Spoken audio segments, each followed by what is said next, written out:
In question 5a part 1 we need to draw a circuit diagram to allow a student to plot a current against voltage curve for a semiconductor diode.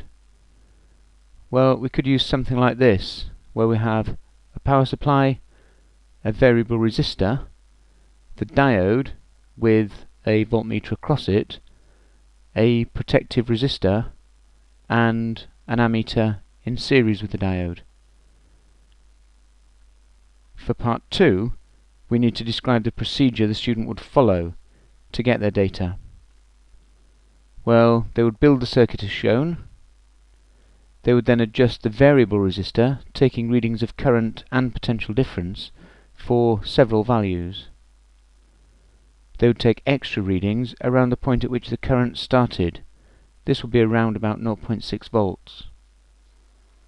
They would then need to reverse the connections on the power supply and take a range of readings of current and potential difference for the diode in reverse bias. Finally, they would plot the graph of their results. In B, we have a circuit diagram of a diode in series with a 4 ohm resistor and in parallel with an 8 ohm resistor. We have a 12 volt battery connected across the diode and resistors. In B part 1, we're asked to calculate the current in the 8 ohm resistor.